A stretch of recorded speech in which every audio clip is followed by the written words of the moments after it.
Hello and welcome to the Citi Newsroom from our studios at number 5 Ola Hansen Lane at Tessanor in the Greater Accra region with me, Kweku Aduamansa, coming up in this edition. Ghana Journalists Association laments the reduction in Ghana's performance in the 2023 Global Press Freedom Ranking. In the coming weeks, the GJ will inaugurate the See Something, Say Something initiative. This initiative is distinct from that of the Ministry of National Security and aims to encourage citizens to volunteer information about individuals who plan to attack or have already attacked journalists. New figures from the Ghana Statistical Service reveal 2/3 of Ghana's unemployed population are women. 3 quarters of 2022, consistently, we have found about 11 million of our population employed. Throughout the 3 quarters of 2022, consistently, we found about 1.73, 1.76 of our population that are unemployed. Still to come, Ghana Water Company Limited begins spillage of excess water from Weija Dam to prevent its collapse. The information being given was that they will open it when it gets to 46.5. For me, I am thinking if it gets to 43, they should be able to open it so that it prevents it from going into people's rooms and spoiling a lot of things. And later, mobile money agents network to soon commence charging fees for some free services it renders to customers. Every service that is rendered at the mobile agent's point, which currently it is done at zero fee or at no cost. Henceforth, those services are going to be assessed at a fee.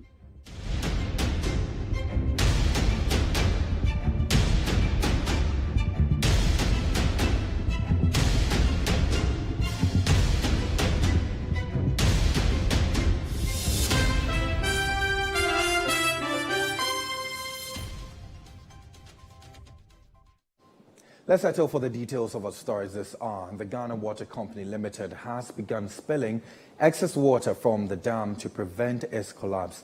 This comes days after the water distribution company announced plans of a spillage and subsequently cautioned residents living close to the facility to evacuate. During a Citi TV news interview and a visit to Weija, the residents downplayed the warning and rather called on the Ghana Water Company Limited to go ahead with the exercise strategically. There's more in this report.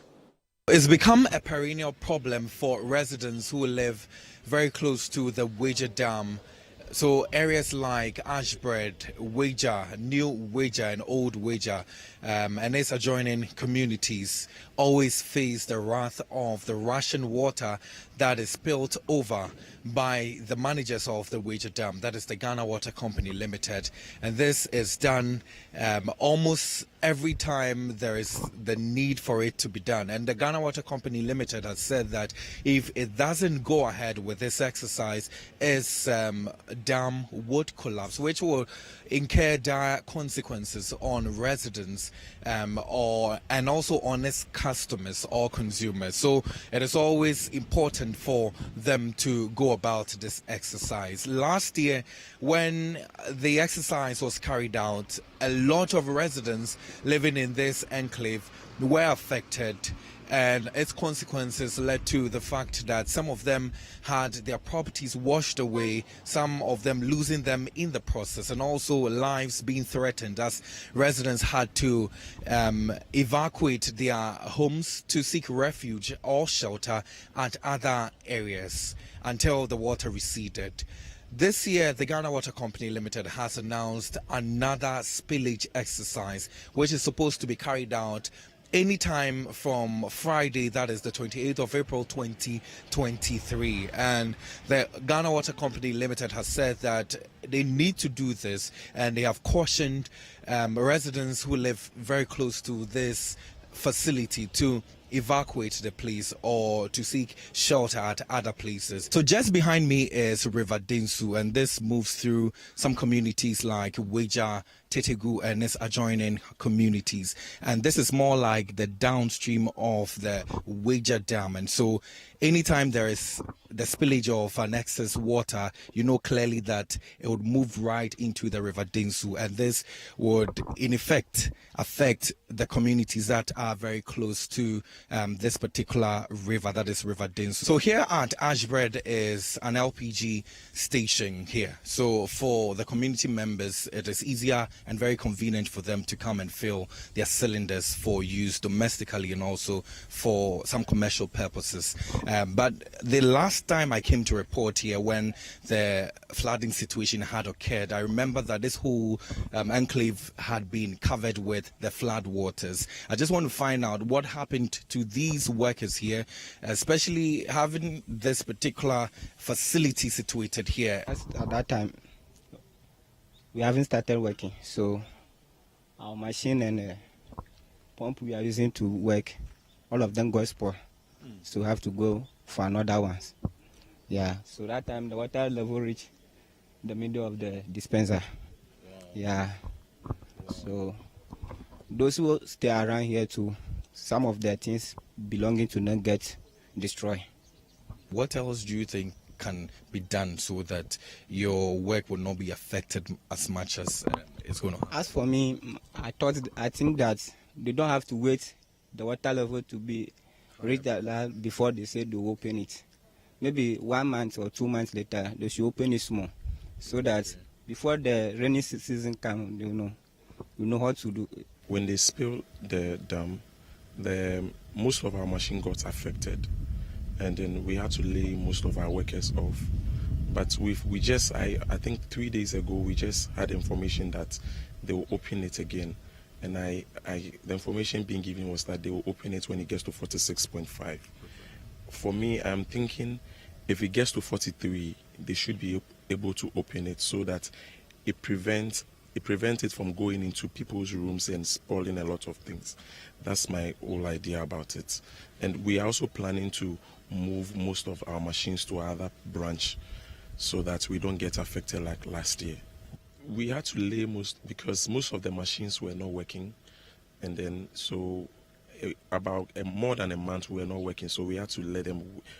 We have some people who are on our payroll, so those who are not on the payroll, we just have to lay them off so that when we get our things back together, then we can call them back.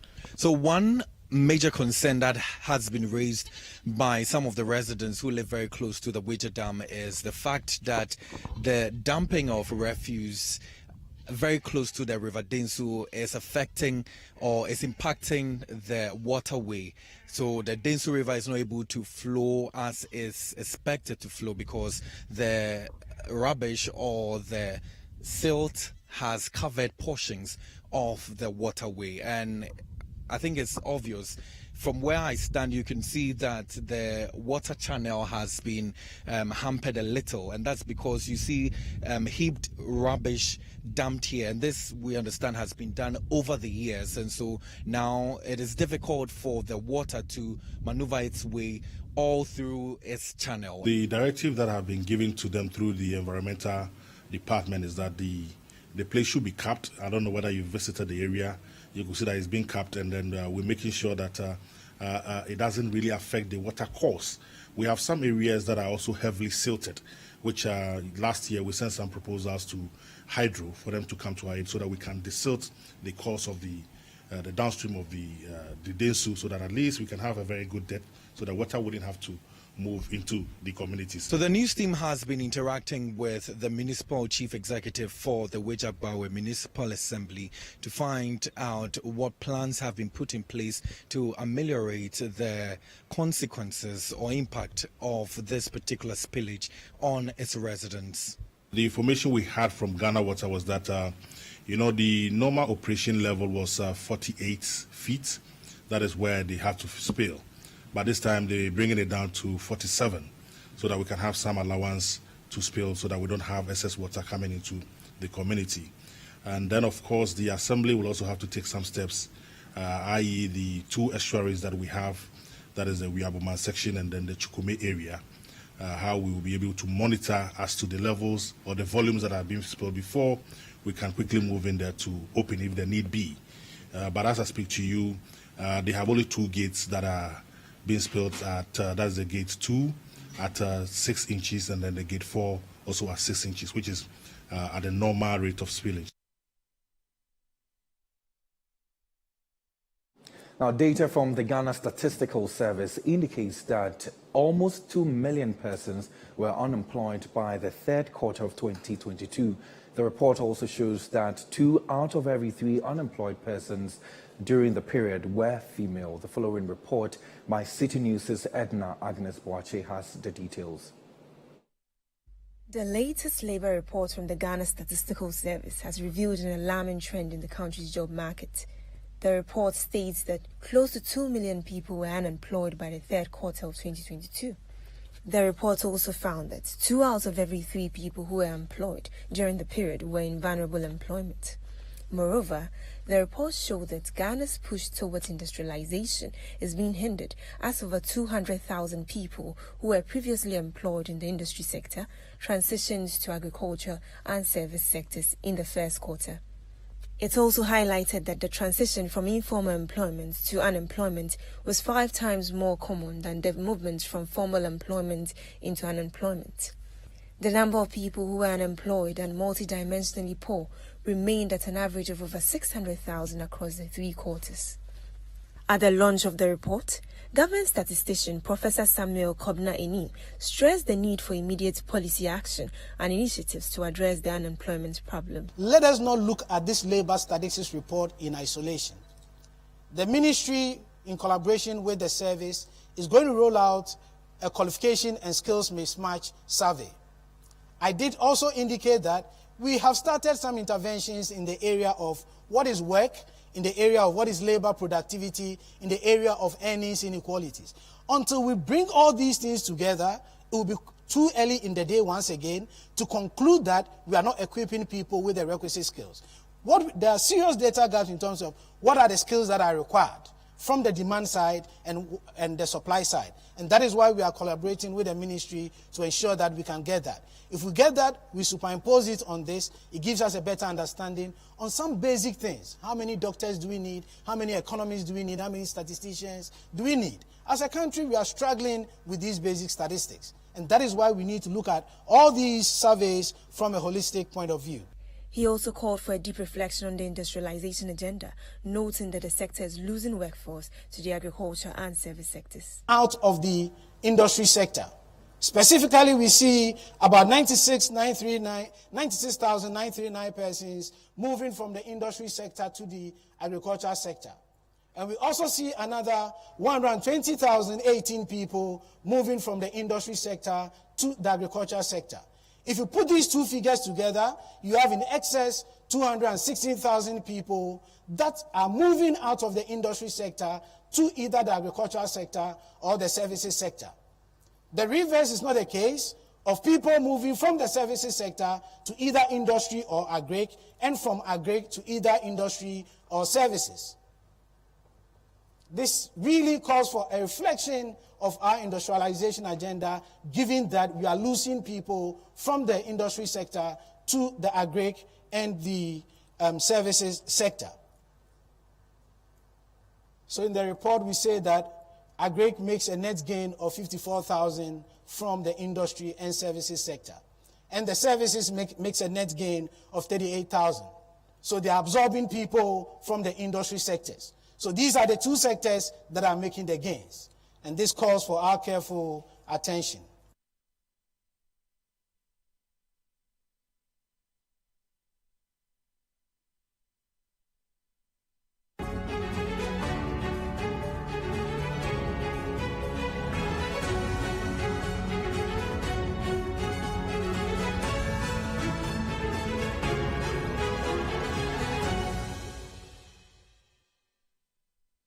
Let's head to the Central Region because the Awutu Breko District Police Command has arrested a man in whose shop a 6-year-old boy was electrocuted. According to eyewitnesses, the boy was electrocuted after coming into contact with an electric fence around the shop of the suspect. The suspect, Bernard Obi, said to have installed the fence around his shop at Fete, Kakraba, to ward off burglars. City News' Central Regional Correspondent Calvis Tete has more. According to some eyewitnesses who spoke to the media, the container shop that electrocuted the 6-year-old boy, resulting in his death, had earlier electrocuted some other residents of the area who got close to it but did not die. However, the 6-year-old boy, who was electrocuted to death while playing around the shop late Tuesday. An eyewitness, Benjamin Citi, says he found the lifeless body of the boy around a concrete block close to the container. My point is that Madam Football said about Ayra. Into Yechian, you bring Yehu Aqualano. By a buy no Aqualano. A wood that brought us to a container, I will brook your sir. Into no Yatama Aqualano. At the local hospital. Doctor now confirms Aqualano because I want to know Yaqualani, you say Aqualano will, but Aqualano may be a bad time, see you to me in Cow or Abia in ABC. But hereby, no, any ever to approach for any container owner say, or say Oban Aqualani will not come to talk broken. So, distraught mother of the deceased, Elizabeth Dwyer, wants the matter to be thoroughly investigated.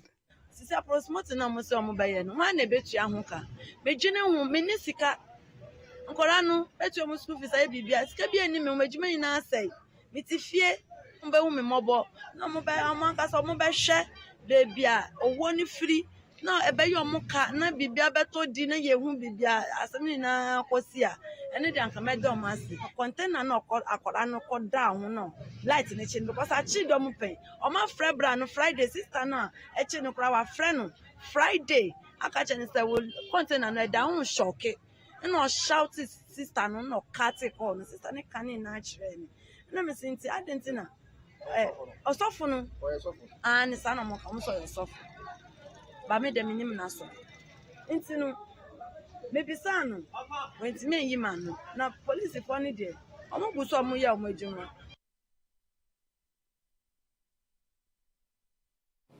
Now, the man accused of killing his 25-year-old wife, Eunice Amena, with a machete at Nungwa has been remanded into police custody.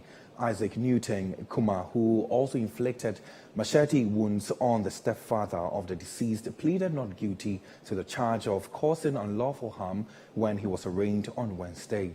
The case has thus been adjourned to May 22, 2023.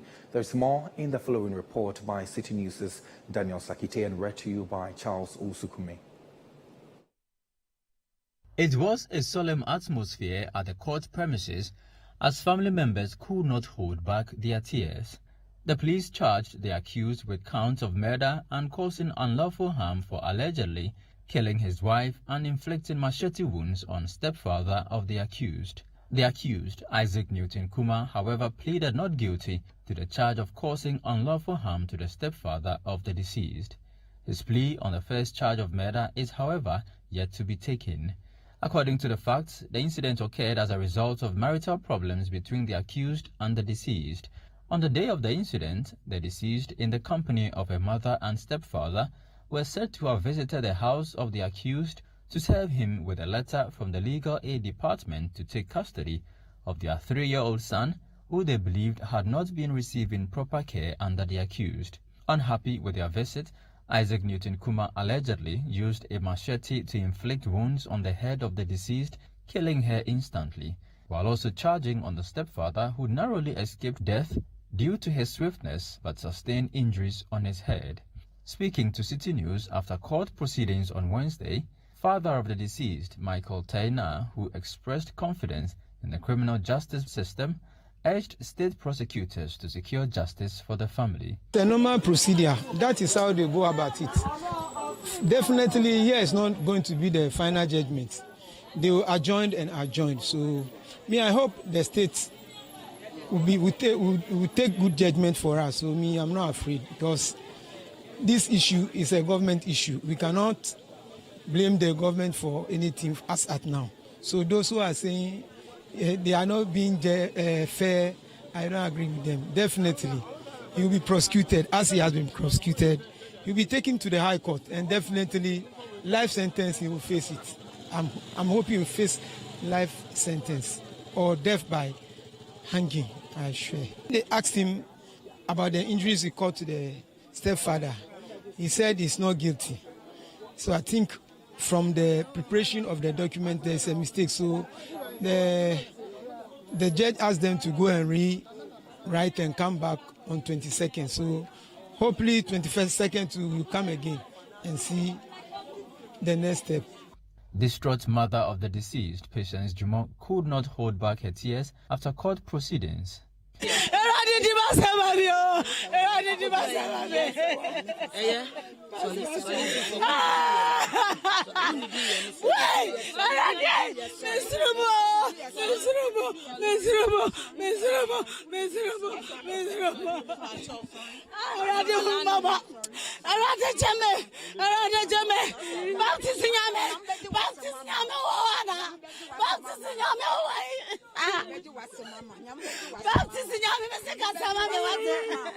Meanwhile, some family friends are calling for the trial to be expedited while ensuring fairness. So this young man, if we don't correct this issue very well, other people will do the same thing. I was born in Accra. I've never heard such a news in Accra before. I'm almost to 70 years. I've never heard such a grievous thing. How somebody could cut the head of the wife wedded. I'm yet to. If he has written here, we can take it for. It's one of those things. But to kill your wife is a serious issue. Quickly as possible. I was even expecting that even today they will say, oh, next week they are calling the case. But thank God the judge said 22nd. I'm praying that they will not go and change the face of the matter. Because we are in Ghana, that is the norm of the nation. The case has been adjourned to May 22, 2023.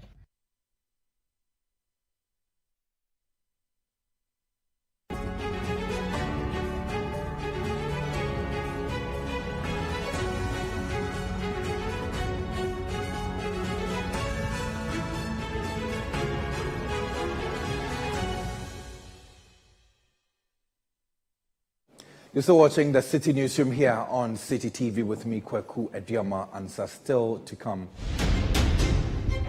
Mobile money agents network to soon commence charging fees for some free services it renders to its customers.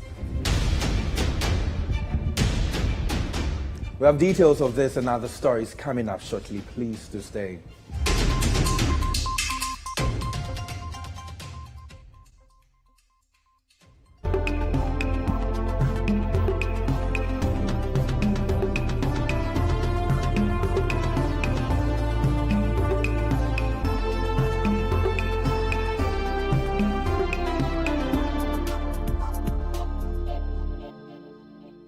Pepsodent is aware that globally, 1 in 2 children suffer from cavities.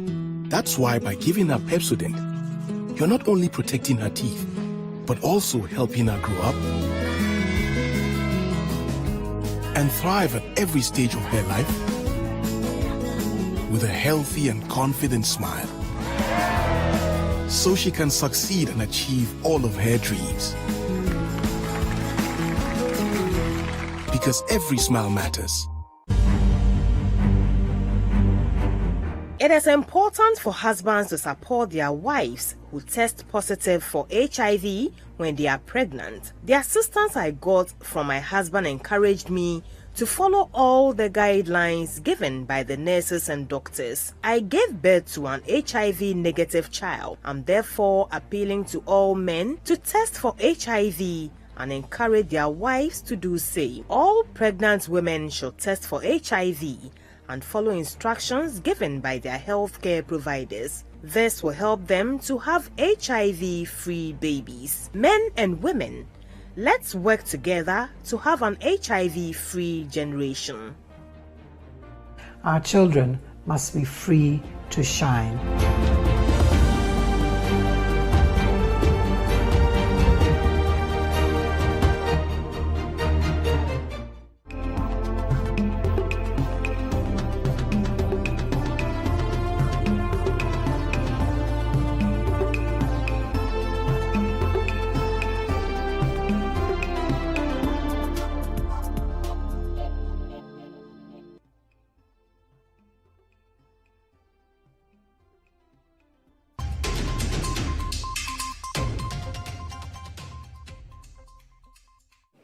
You're welcome back to the Citi Newsroom here on Citi TV. In more stories, there are some aggrieved customers of defunct Gold Coast Fund Management Company returned to the Securities and Exchange Commission head office on Wednesday for day 2 of their picketing to demand the payment of their locked-up funds. The collapsed financial institution under the name Black Shield Capital Limited had thousands of customers whose funds were locked up shortly before the regulator revoked its license. There's more in the following report.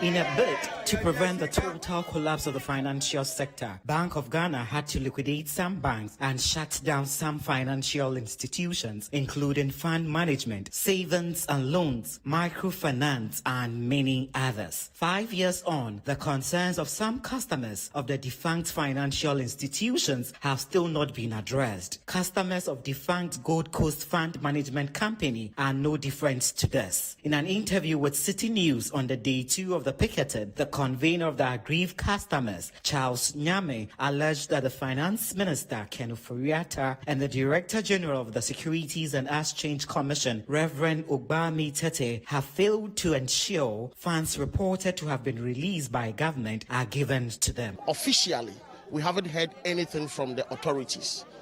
But yesterday, after the program, one key member in the Kufuor government, a very key member in the Kufuor government, called me trying to sympathize with us.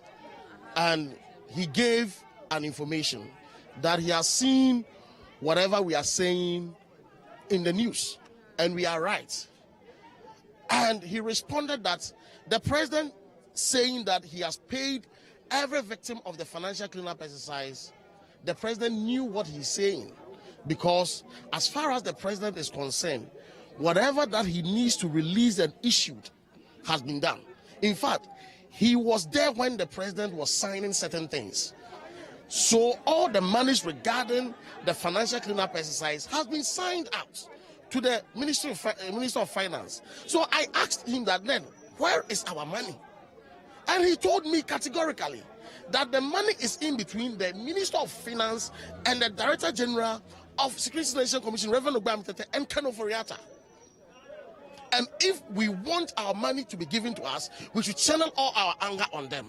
Meanwhile, some customers of the defunct company who were at the grounds to picket tell Citi News how the failure to access the locked-up funds is impacting their lives. They always say in Akan that Sika Emuja, isn't it? That's what they always say.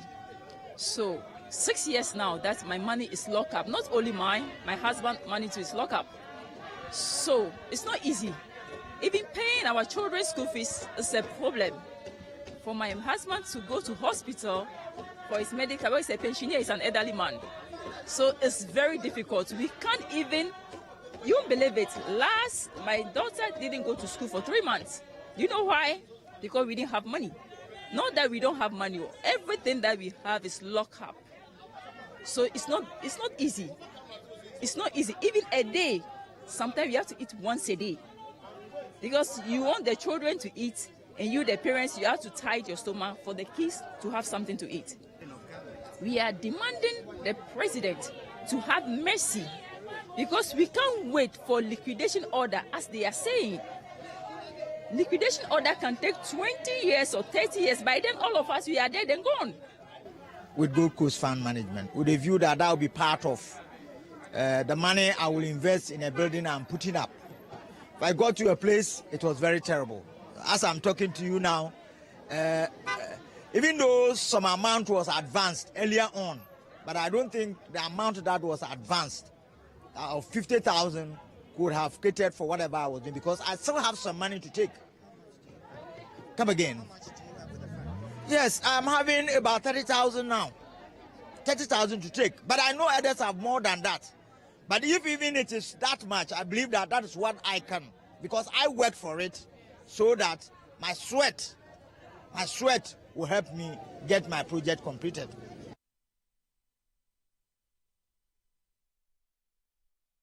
In more stories, Galamsey Queen Pin Aisha 1 has been convicted after She changed her plea in the immigration offense she's facing at the High Court to guilty. The Chinese Galamsey operator had earlier pleaded not guilty to 4 counts of undertaking a mining operation without license, facilitating the participation of persons engaged in a mining operation, the illegal employment of foreigners and entering Ghana while she had been prohibited from entry. But after months of trial, Aisha Wan decided to change her plea in the last charge, but her plea to counts on illegal mining remains not guilty.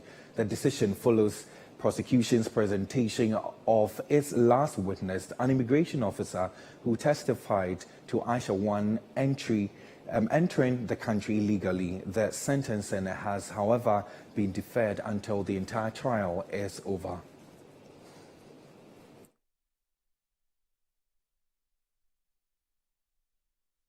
Away from that, the Mobile Money Agents Network says it will soon commence charging fees for some free services it renders to consumers or its customers. This follows a threat to embark on an industrial action over the delay in the payment of their monthly commissions by telecommunication networks here in the country. The group says the arrears, some of which have been delayed for a month, is affecting their operations. There is more in this report. The Mobile Money Agent Network comprises 4 associations. These include the Mobile Money Advocacy Group, Northern Momo Agents, ABAG, and Mobile Money Agents Association of Ghana. These associations have threatened to embark on an industrial action following some telecommunication networks' delay in payment of their monthly commissions. They say all efforts to get stakeholders to address their concerns have proved futile. Work that agents will do, and at the end of the month, commissions that are due them, agent will have to fight. It has to take several weeks, several months before they are paid their commissions. It is something that is really, really getting so much on our nerves. We have tried everything possible to draw the businesses' attention to our concerns, but it appears that nothing is being done about it.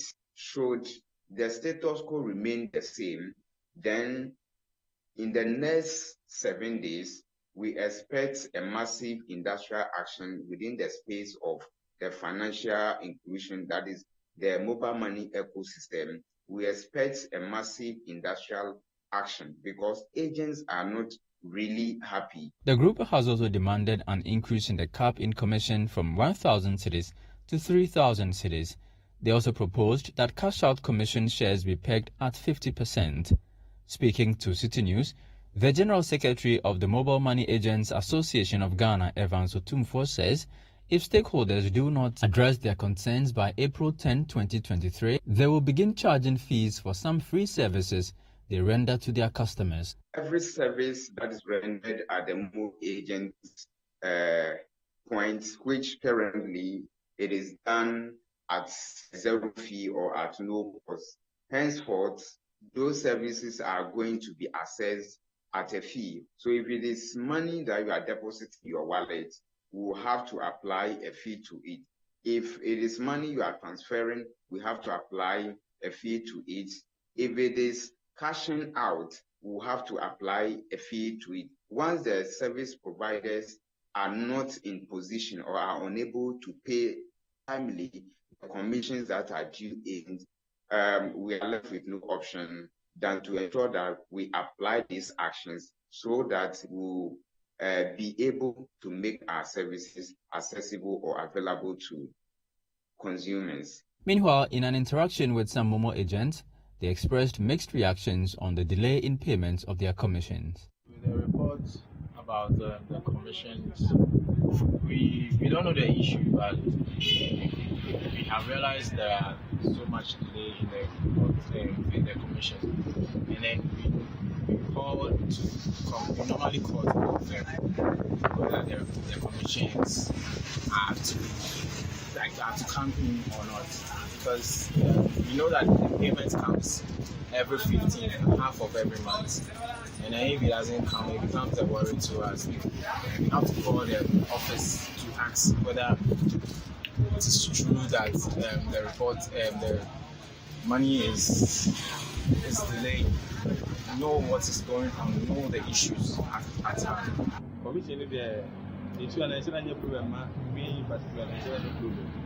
Because almost sometimes I'm to any badges, especially MTN. Maybe we have been there from 12, maybe 15 of every month. We should jump day 17th to 25th. Then later in the month, maybe 27th, the rest they will pay it. So we then no problem. So when I'm there in 25th, I know say the TV about 27th day. I must send it down.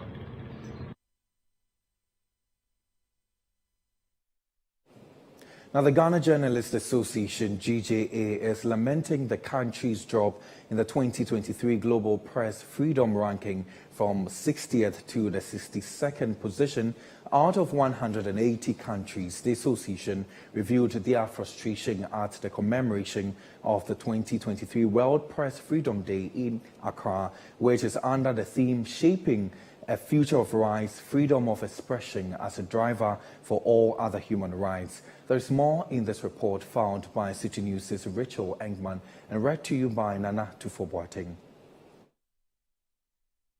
This year marks the 30th Global Celebration of Press Freedom. It was declared by the UN General Assembly in 1993 following the recommendation of UNESCO's General Conference in 1991. The objective is to raise awareness about the importance of freedom of the press, as well as remind governments to uphold the right to freedom of expression and free press. The global theme for the 2023 World Press Freedom Day is Shaping a Future of Rights, Freedom of Expression as a Driver for All Other Human Rights. The theme for Ghana's celebration, which is not too distinct from the global one, is freedom of expression, a driver for all human rights for Ghana's development.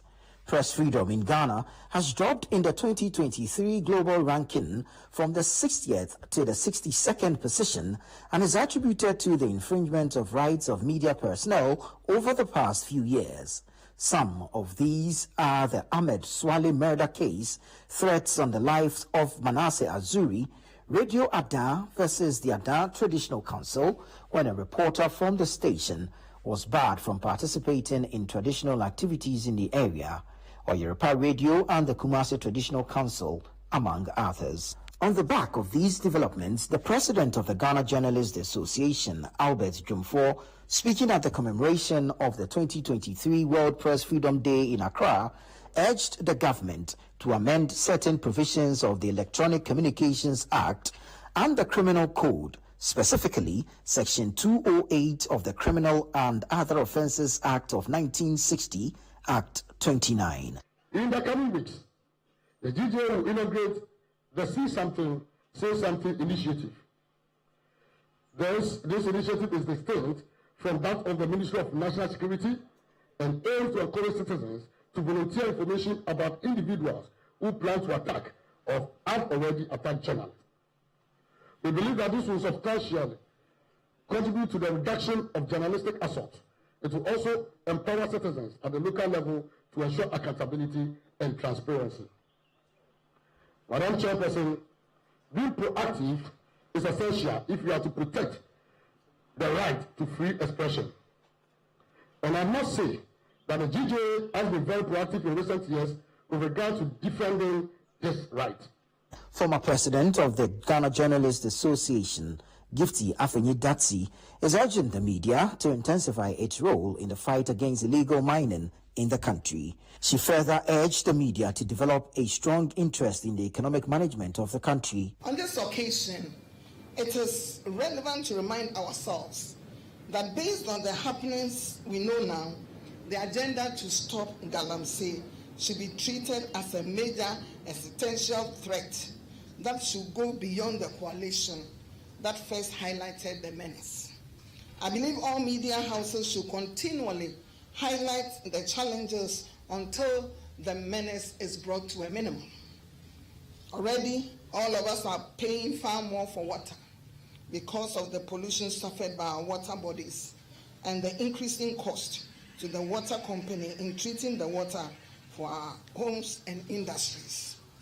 In terms of our developmental challenges, it is my expectation that the Ghanaian media shall develop a strong interest in economic management of our dear nation and demand answers to nagging issues including corruption and incompetence.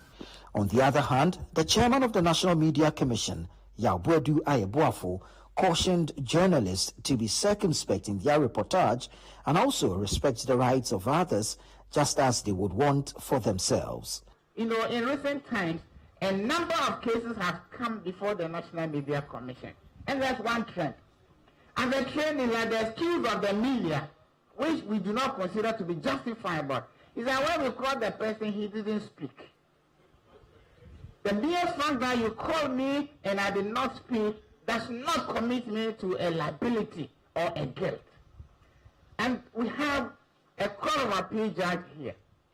Now, Article 19, Clause 10 of the 1992 Constitution expressly states that even when you are standing trial for a criminal offense, you can refuse to answer any question put to you by the judge. And the judge cannot, solely on the basis of the fact that you did not respond, convict you. So our appeal to our media people is this, that we must find better means of verifying our stories and not just basing it on the fact that when you call the person did not respond.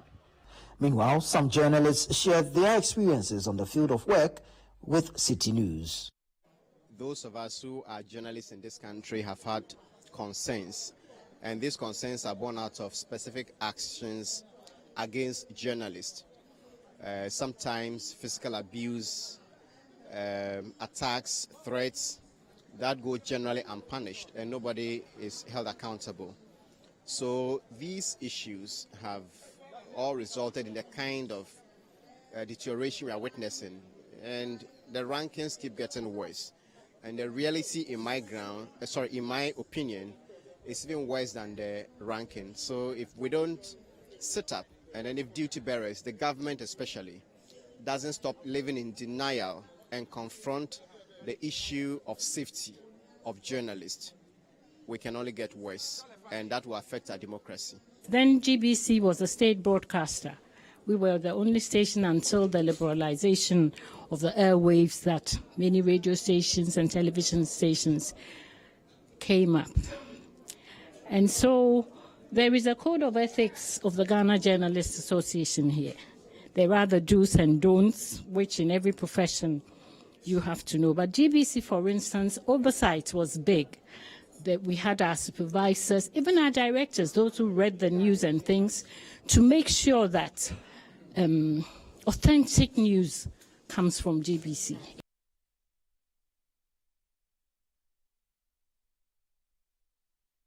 This is still the Citi Newsroom here on Citi TV with me, Kweku Ediama, answer still to come.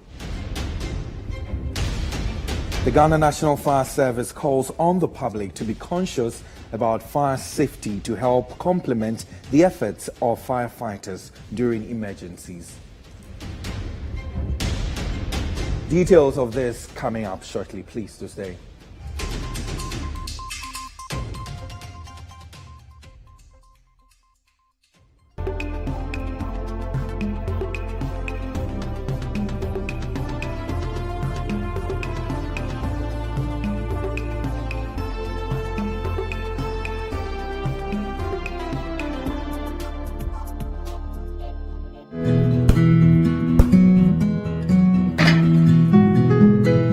Is the neighborhood I'm having my twins. The very reason why I took it for us. See, the price is very good and it's spacious to contain all of us.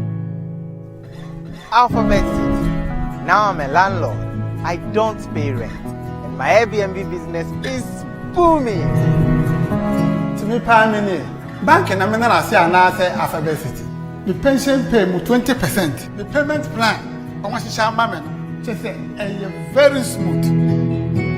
This is a healthy place to raise our families and creating peace. Come on, be my neighbor. Alphabet City, the ABC of home sweet home. Alphabet City is a classy and peaceful gated community in Sakumono. We have 24/7 top-notch security and high-quality access roads. We have 3 bedrooms and 2 washrooms, 3 bedrooms and 3 washrooms with boys' quarters. We have 3 bedrooms and 4 washrooms. We have 2 bedrooms and 2 washrooms, all with beautiful kitchens and kitchenettes. Call Alphabet City on 0240-111119 or 050-44-99999. Alphabet City, the ABC of Home Sweet Home. On Footprints this weekend, we have a conversation with the former Chief of Defense Staff of the Ghana Armed Forces, Air Marshal Napoleon Ashley Larson, and Wing Commander Patrick Nelson Sobbojo, as they walk us through the life and the career of Air Marshal Napoleon Ashley Larson. I was the ADC to Akufo-Addo's father in 69. So how was it like being an ADC to the then president? Was a very nice man. I had no problems with him. If any problems was with his madam. I always remember the occasion when they wanted to install him as the president, the rehearsal. We were rehearsing in the State House. Yeah. Well, that the sword of state is a very heavy sword. Have you carried it before? No, please. No, please. Very, very heavy. And so they passed it on to old man Akufo-Addo to try and go to do the ceremony. He nearly went. So I jumped and grabbed it from him immediately so that he wouldn't fall down. You know? So I said, this time I've been away for 1 year. I don't know how my boys were doing. Let me go and see how they were doing. So I went with about 7 officers. So I landed in Takoradi on the 12th. The night of the 13th, the coup took place. I made the coup and said he has appointed me Chief of Defense. No, you were on your random visit? On my official, because I've been away for 1 year. And now you I want had to go and no see. idea that there was a coup taking place? I didn't even know where Akachampon was then. I had been called to a meeting at Tema, where I met a Champon, Agbo, and Salome, and Ba. Yeah, Major Ba. Yes. Major Ba. This was the coup.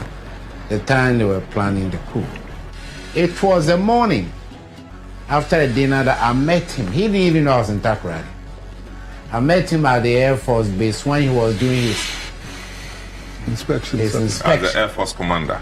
So people thought he knew about the coup, but he didn't. Join your host Samuel Atamensa as he engages Air Marshal Napoleon Ashley Larson and Wing Commander Patrick Nelson Sobbojo this Saturday on Footprints at 9 a.m. with a repeat on Sunday at 4 p.m. only on Citi TV. Footprints is proudly sponsored by Creamy Plus Evaporated Milk.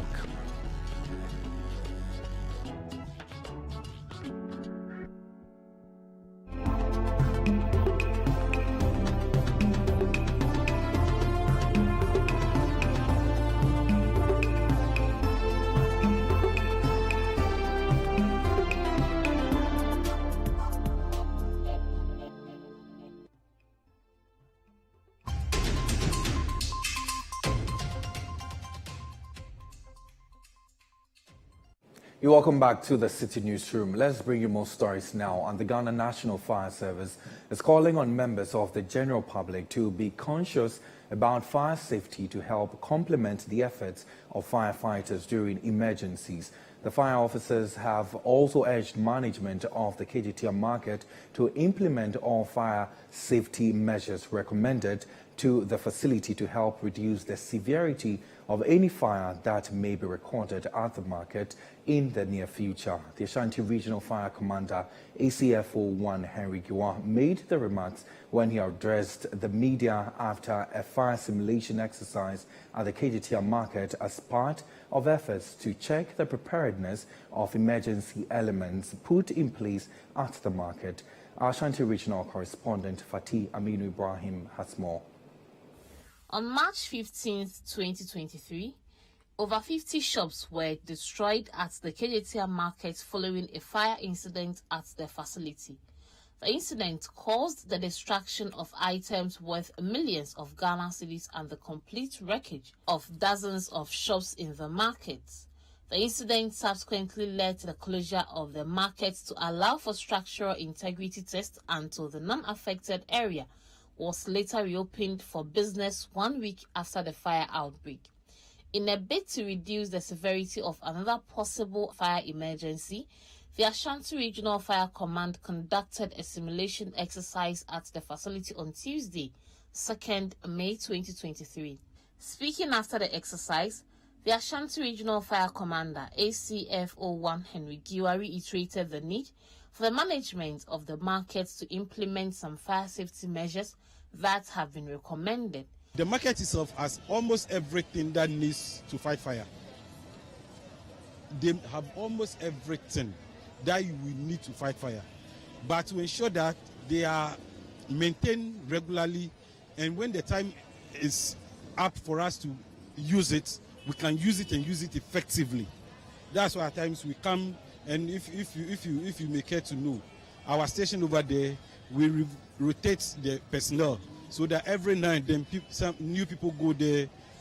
If I say new, it's not as if they are new, but everybody goes there to have a feel of it, so that in case of emergency, it's not as if you go there just because they are using the hermaphrodite, so that we get to know exactly how to even couple it, because our method of coupling is different from theirs. ACFO1 Henry Giwa also highlighted the need for the general public to be fire safety conscious to help in firefighting. He also called on the public to be able to give accurate information on location and the nature of fire incidents when they call the fire service for assistance. Meanwhile, the leadership of the traders at the KJTR market has shared the donations that victims of the fire incident received from the New Patriotic Party among all the affected persons. The president of the Federation of Kumasi Traders, Nana Akwesi Prempe, has been speaking to Citi News on it. And the vice president paid visits to the market. The general secretary pledged an amount of 100,000 Ghana cedis to the victims. And then flag bearer hopeful Honorable Alan Chamatin also donated 100,000 Ghana cedis. So we decided that on this day, we will give the monies to the affected victims. Of all the victims, we had about 52 of them. Out of the 52, 33 of them had their shops completely burnt to rashes. We gave the 33 people, each person, 4,600 Ghana cedis. And then the remaining 19 who had their shops partially burnt were also given 2,500 cedis. One of the victims of the fire whose 3 shops were totally destroyed also spoke to Citi News after receiving his part of the donation. This is just to keep us living, because we've lost millions of cedis. Yeah, and this is just something just to keep us up, just to buy something for ourselves from food. What will come us more, or that will make us okay, is that we have gotten our shops back and then we have started operation. If we have not gotten there, we cannot say anything because we are still home, we are still not working, but we will have to be eating. So we thank them, the donors, for giving us something to sustain us. Citi News understands that the committee that was set up by government to look into the incident has finished its work. The content of the committee's work is, however, yet to be made public. Now, following the recent fire incident that caused the destruction of over 30 shops within the new KJTR market, fire officers in the Ashanti region believe it is important that such fire stimulation exercises is conducted in order to ensure the safety of traders and visitors in case of any emergency. For Citi News, Fatih Amin Ibrahim, Kumasi.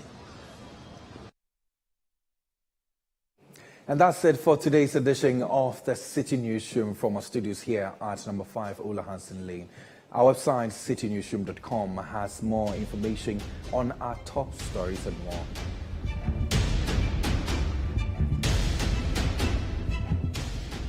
Subscribe to Citi Tube on YouTube for more exclusive video content from Citi TV.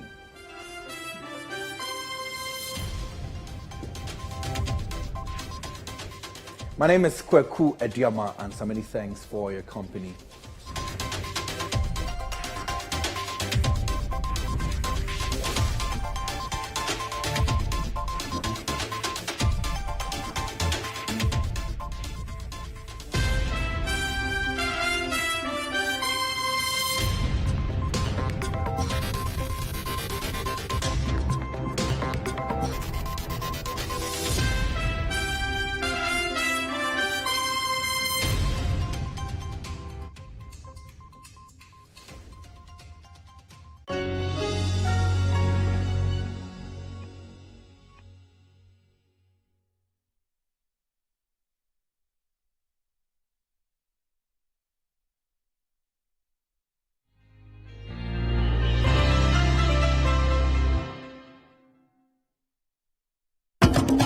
It's day 3 already. Setting off from Kumasi, Noda Hotel. It promises to be a long but exciting trip to Bolga. Passing through the famous Jinijini and Tuopodom, the commercial town of Techiman, through to Kentampo, to Tamale, Savalugu, Wale, and finally Bolga Tanga. As the hours wear on, the landscape also transforms from the tropical forests of Ashanti and Puno areas to the savanna plains of the northern and upper regions. Join us on this exciting episode of the Heritage Caravan Diaries Day 3, showing every weekday on Citi TV.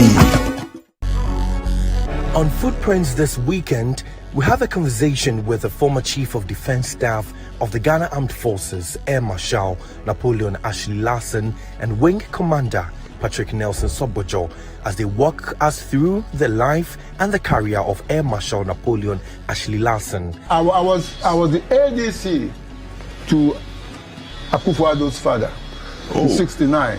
So how was it like being an ADC to the then president? Was a very nice man. I had no problems with him. If any problems was with his madam. I always remember the occasion when they wanted to install him as the president, the rehearsal. We were rehearsing in the State House. Yeah. Well, that the sword of state is a very heavy sword. Have you carried it before? No, please. No, please. Very, very heavy. And so they passed it on to old man Akufo-Addo to try and go to do the ceremony. He nearly went. So I jumped and grabbed it from him immediately so that he wouldn't fall down. Yeah. So I said, this time I've been away for 1 year. I don't know how my boys were doing. Let me go and see how they were doing. So I went with about 7 officers. So I landed in Takoradi on the 12th. The night of the 13th, the coup took place. I also made the coup and said they had appointed me Chief of Defense. No, you were on your random visit? Officially, because I've been away for 1 year. And now you I want had to go and no see. idea that there was a coup taking place? I didn't even know where Akachampon was then. I had been called to a meeting at